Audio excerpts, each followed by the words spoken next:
ലോകമെമ്പാടും ക്രൈസ്തവർക്കെതിരെയുള്ള വിവേചനങ്ങളും പീഡനങ്ങളും റെക്കോർഡ് വേഗതയിൽ വർദ്ധിക്കുന്നതായി റിപ്പോർട്ട്. പുതിയ കണക്കുകൾ പ്രകാരം ലോകത്തെമ്പാടുമുള്ള 388 ദശലക്ഷത്തിലധികം ക്രൈസ്തവർ കടുത്ത പീഡനങ്ങളോ വിവേചനങ്ങളോ നേരിടുന്ന സാഹചര്യത്തിലാണ് ജീവിക്കുന്നത്. ഓപ്പൺ ഡോർസ് പുറത്തുവിട്ട 2024 വേൾഡ് വാച്ച് ലിസ്റ്റ് പ്രകാരമാണ് ഈ വിവരങ്ങൾ പുറത്തുവന്നിരിക്കുന്നത്. ക്രൈസ്തവർക്ക് ജീവിക്കുവാൻ ഏറ്റവും പ്രയാസമേറിയ രാജ്യങ്ങളുടെ പട്ടികയിൽ ഇന്ത്യ 12ാം സ്ഥാനത്താണ്. കഴിഞ്ഞ വർഷം മാത്രം ഇന്ത്യയിൽ ഏകദേശം 1600ഓളം ക്രൈസ്തവർ വിശ്വാസത്തിന്റെ പേരിൽ ജയിലിൽ അടയ്ക്കപ്പെട്ടുവെന്ന് റിപ്പോർട്ട് വ്യക്തമാക്കുന്നു.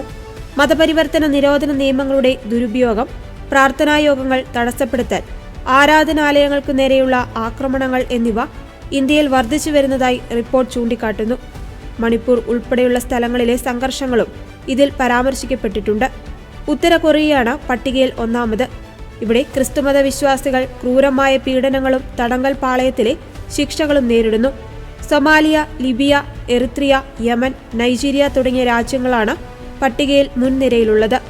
ആഗോളതലത്തിൽ കൊല്ലപ്പെടുന്ന ക്രൈസ്തവരുടെ എണ്ണത്തിലും ആരാധനാലയങ്ങൾ നശിപ്പിക്കപ്പെടുന്ന സംഭവങ്ങളിലും വലിയ വർധനവാണ് ഉണ്ടായിട്ടുള്ളത്. ആഫ്രിക്കൻ രാജ്യങ്ങളിലാണ് ഏറ്റവും കൂടുതൽ കൊലപാതകങ്ങൾ നടക്കുന്നത്.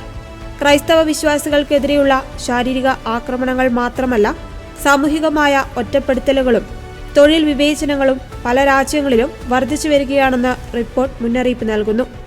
അന്താരാഷ്ട്ര സമൂഹം ഈ വിഷയത്തിൽ അടിയന്തരമായി ഇടപെടണമെന്നും മതസ്വാതന്ത്ര്യം ഉറപ്പുവരുത്തണമെന്നും മനുഷ്യാവകാശ സംഘടനകൾ ആവശ്യപ്പെടുന്നു.